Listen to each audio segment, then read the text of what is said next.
Catatan minggu ini, edisi politik. Partai itu berpegang pada ideologi, bukan dinasti. Melihat pernyataan AHY kemarin tentang kudeta kepemimpinannya di Partai Demokrat, saya tidak kaget, tapi ingin ketawa. Mengibaratkan keributan dalam sebuah rumah tangga, tapi Pak Lurah dan seluruh perangkat desa yang disalahkan. Padahal Pak Lurah maupun perangkat desa nggak ada urusannya dengan rumah tangganya.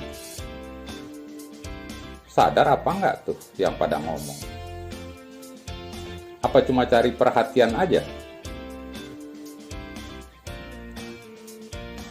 Analisanya kepada Partai Demokrat kurang lebih seperti ini. Pertama, partai ini dibangun oleh SBY, tapi tidak berdiri sendiri kan.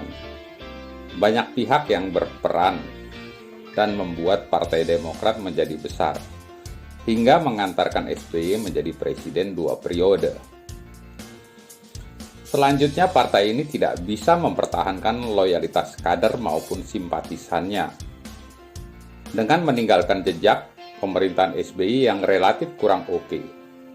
Ditambah lagi banyak kader yang terlibat korupsi. Membuat Partai Demokrat menjadi catatan merah di benak pendukungnya, apalagi masa mengambang. Cenderung beralih suaranya. Dan ini juga yang menyebabkan suara Partai Demokrat dalam 2 pemilu terakhir semakin menurun.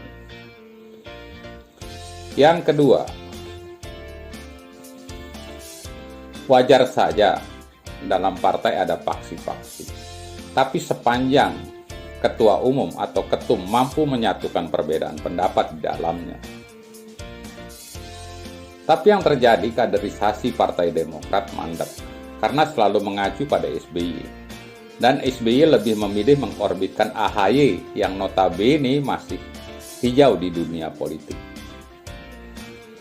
Jelas ini membuat faksi di internal merasa disingkirkan dan tersinggung atas jerih payahnya membesarkan partai ini.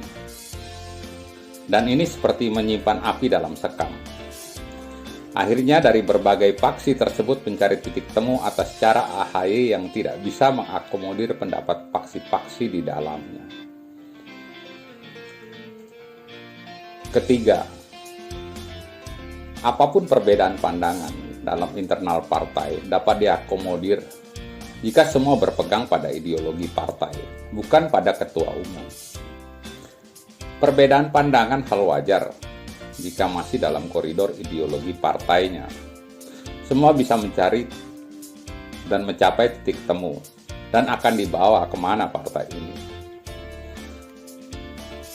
Hal ini hampir terjadi di semua partai di negara kita.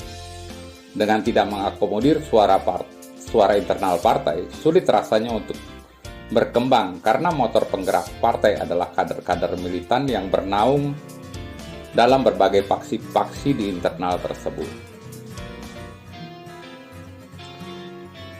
Keempat, dengan mengabaikan hal tadi dan SBY merasa selalu didengar suaranya, lebih cenderung membawa partai ini menjadi partai keluarga atau dinasti. Alhasil pengangkatan AHY tidak memberi kontribusi apa-apa pada partai, kecuali semakin mengkristalnya suara yang tidak sependapat dengan AHY. Dan ini yang terjadi saat ini. Jelas? 5. Melihat langkah politik AHY, maaf kata nih, benar-benar masih hijau di dunia politik. Telah kalah dalam Pilgub DKI. Saya belum melihat langkah politik AHY yang brilian untuk mengambil ceruk suara yang tidak mendukung pemerintah. Dan AHY pun tidak jelas berdirinya. Apakah sebagai partai pendukung pemerintah atau oposisi? Bermain dalam wilayah abu-abu seperti ini sulit buat AHY untuk mengambil sikap dalam perpolitikan nasional. Apalagi tidak mengacu pada ideologi partainya. Prihatin dah. Kiranya wajar suara faksi-faksi internal Partai Demokrat cukup protes kepada AHY maupun SBY. Tapi mencari kambing hitam pihak eksternal adalah langkah konyol yang dibaca publik, apalagi mengaitkan dengan pemerintah. Duh, mbok elegan dikit loh langkahnya Mas AHY. Jika terus memainkan politik cari perhatian seperti ini, agaknya Partai Demokrat tidak ada pembenahan dari dalam, akan ditinggalkan oleh kader-kadernya dan masa pendukungnya. Perkiraan di pemilu 2024, suara Partai Demokrat cenderung turun, bahkan bisa jadi tidak mampu mencapai batas parliamentary threshold. Prihatin.